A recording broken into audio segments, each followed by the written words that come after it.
Guys, তো আজকে দেখো সকালটা আমি এখান থেকেই শুরু করলাম। আশা করি তোমরা খুব ভালো আছো, সুস্থ আছো, আমিও ভালো আছি। আর আমার মেন ব্লগটা আমি এখান থেকে স্টার্ট করলাম। তো দেখো আমি কিন্তু স্নান টান করে আইসা পড়ছি। তো এখন এই যে দেখো পূজা দিব। তো এদিকে ঠাকুরের বাসন টাসন মাইজা ঘুষা নিলাম দেখলাই। আর এই যে তুলসী তলাটা একটু লেপা নিলাম, কেন কি জায়গাটা লেপলে পরে ভালোই লাগে কিন্তু। আর এদিকে আমি তুলসীতে জল দিয়ে দিলাম, আর এখানে একটা ভোলে বাবা আছে, তো জল ঢেলে নিলাম মাথায়। আর এদিকে এখন সূর্যকে জল ঠল দিয়ে এখন সুন্দর করে প্রণাম করে নিব। তো দেখো এদিকে তো আমার জল দেওয়া কমপ্লিট ঠাকুরের এখানে। তো এখানে ঘরে এখন পূজা দিতে আইসা পড়লাম। তো ওইদিকে তো হইলো। তো এদিকে দেখো আমি বাটা গ্লাস দিয়ে দিছি, জল দিয়ে দিছি। আরে ফুল তো নাই, কি করব যে এটাই চিন্তা করতেছি। একদমই ফুল নাই মানে গাছে। তো যা ছিল ওগুলো দিয়ে দেখো আমি পূজাটা কমপ্লিট করে নিলাম, কিন্তু আমার পূজা হয়ে গেল। তো এদিকে প্রণাম টনাম করে আইসা বললাম। আর এখানে যে তুলসী তলাতে ফুল যে কয়টা ছিল একটা একটা করে ফুল দিলাম। ফুল নাই, উপায় নাই, গাছ খালি এখন বর্তমান। তো দেখো এদিকে তুলসী তলায় কিন্তু আমি ফুল ধূপকাঠি সুন্দর করে দিয়া তো প্রণাম টনাম কইরা নিই সুন্দর কইরা। আর এদিকে মানে পূজাটা সকাল সকাল হয়ে গেলে কিন্তু মনটা বেশ ভালোই লাগে কিন্তু। তো মানে সব কাম শেষের পরে কিন্তু পূজাটাই প্রথমে মানে দেওয়া উচিত, যেহেতু ঠাকুর কিন্তু অনেকক্ষণ ধরে না খায়া থাকে। তো দেখো আমরা তো খাই না, তো ঠাকুরকেও তো খাওয়াইতে লাগে না। তো আমি মনে করি যে ভগবান আগে খাক, তারপরে আমরা খাবো। তো যাই হোক, দেখো আমার পূজা কিন্তু কমপ্লিট। আর এদিকে দেখো গপুকে সোয়েটার পরাইয়া রাখছি যেহেতু ঠান্ডা। তো দেখো ওইদিকে আমার পূজা টুজা কমপ্লিট। আর এদিকে আমি চা মানে আজকে রুটি বানাইছিলাম।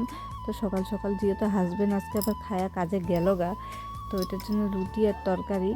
তো চাটা খায়া গেছে, আর আমি এদিকে এখন কাম কাজগুলো করতে থাকি। তো টুকটাক করে না। আর এদিকে দেখো বিছনাটা কিন্তু সুন্দর করে বেডশিট পাতায়া এগুলো যা যা ছিল ওগুলো ভাঁজ টাজ করে নিলাম। করার পরে এখানে বিছনাটা গুছানো হয়ে গেল কমপ্লিট। আর জানো তো বিছনা গুছানোর পরে এই যে এগুলো তো মানে ভাঁজ করে গুছাগুছি করে রাখতে লাগবেই, যেহেতু এই যে বেড কাভারগুলো সুন্দর করে ভাঁজ করে নিলাম। আর এদিকে মশারিটা এখন ভাঁজ করে নিব। তো এদিকে আমার ভাঁজ টাজ করা কিন্তু হয়ে গেল কমপ্লিট। তো একটু জায়গা মতন এখন রাইখা দিব। তো দেখো এদিকে কিন্তু এই যে কিছু কাপড় মানে উল্টো পুল্টো হয়েছিল, আলনাটা এটা তো মানে প্রত্যেক দিনেরই কাজ বলতে গেলে। তো এই আলনাটা একটু গুছাইয়া নিলাম। আর এদিকে জায়গা মতন যাচ্ছে মানে যেখানে জিনিস ওখানে রাখার চেষ্টা করি আমি গুছাইয়া সুন্দর করে। তো এদিকে দেখো আমার গুছানো কিন্তু কমপ্লিট।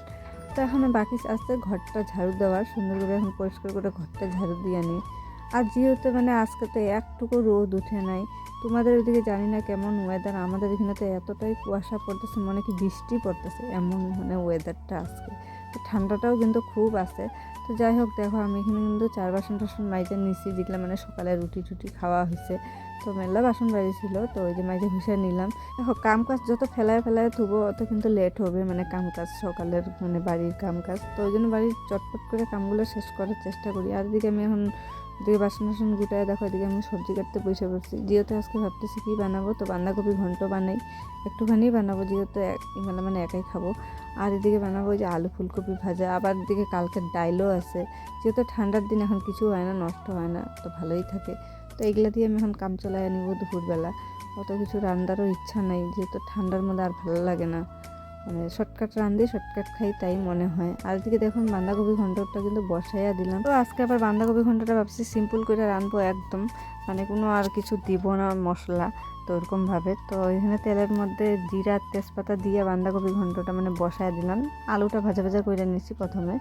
তো আর মশলা একটু জিরার গুঁড়া ছিটাই দিব, বাস আর কিছু দিব না এটার মধ্যে। নামানোর সময় একটু গরম মশলা দিয়ে দিব। তো এদিকে হইতে থাক, বাকি কাজকামগুলোও করি। আর এদিকে দেখো আমি ওইদিকে কিন্তু তরকারি বসাই, এখানে আমি আইসা করছি দিদার রান্না করতে। যেহেতু আজকে এত ঠান্ডা পড়ছে মানে পারতেছে না এত ঠান্ডায়, বয়স হয়েছে যেহেতু। তো আমি জন্য মানে ভাবলাম রান্নাটা কইরাই দিই, যেহেতু মাছ টাছ দিয়েই গেছে। তো এখানে আমি যে মাছের ঝোল বসাইয়া দিছি দেখো, সাতলানো মানে সাতলাইতেছি এখন। তো আমি পুঁটি মাছের ঝোল করতেছি, বড় বড় চাইনিজ পুঁটিগুলো হয় না, ওই পুঁটি মাছগুলো দিয়ে গেছে। তো এই যে আলু টমেটো দিয়ে ঝোল বানিয়ে দিতেছি সিম্পলভাবে। আর ভাত হয়ে গেছে প্রেসারে। আর এদিকে হলে মূলা শাক খাবে বলে ওই মূলা শাক একটু কইরা দেবো, বাস। এদিকে মানে আমার রান্নাও করতেছি, আবার এদিকে আমি দিদার রান্নাটাও শেষ করে দিই।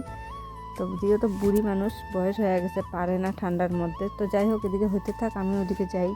তো দেখো ওইদিকে তো দিদার তরকারি বসায়, এদিকে দেখো আমি কিন্তু আমার তরকারিও দেখতেছি। এখনও হলুদ দিই নেই আমি, যেহেতু বাঁধাকপিটা সিদ্ধ হোক তারপরে ভাবছি হলুদ দিয়ে নামাই নিব। আর চলো আমার রান্না বান্নার মানে হইলে পরে শেয়ার করি। আর দেখো আমার রান্না কিন্তু শেষ। এদিকে ফুলকপি আলু ভাজা, তারপরে হলে আরও এই যে মাছের ঝোল দিল দিদা, আমি বললাম লাগবে না, তাও কয়েকদিন না তুই খা। আর ওদিকে তো দেখলাম বাঁধাকপি ঘন্ট মানে রাঁধছি, আজকে রান্না বান্না এটাই করছে, আর বেশি কিছু করি না, রাত্রে ভাবা যাবে। তো দেখো এই বেলা খাইলে তো হইলো না কি। তো দেখো এদিকে কিন্তু আমার গ্যাস মোছা প্রায় কমপ্লিট হয়েই গেল। তো গ্যাস মোছার পরে আবার ঘরটার মোছারও বাকি আছে। তো আজকে তো মানে সব কামই প্রায় শেষ, আর আজকে জলদি জলদি হয়ে গেছে, যেহেতু ঠান্ডার দিন মানে একটু তাড়াতাড়ি কাম কাজ করলে ভালো হয় নিজের জন্য। আর ছেলে তো মানে পিছিয়ে পিছিয়ে ঘুরতে থাকে, বড় ঠান্ডা লাগে।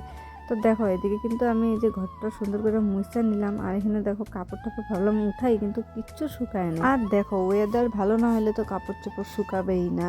তো যাই হোক যেটুকু ছিল উঠাই নিলাম। আর আজকের মতো মিনি ব্লগটা এতটুকুনি, আশা করবো ভালো লাগবে। একটা লাইক কমেন্ট ফলো করে পাশে থেকে নেক্সট ব্লগ দেখা হবে, বাই বাই।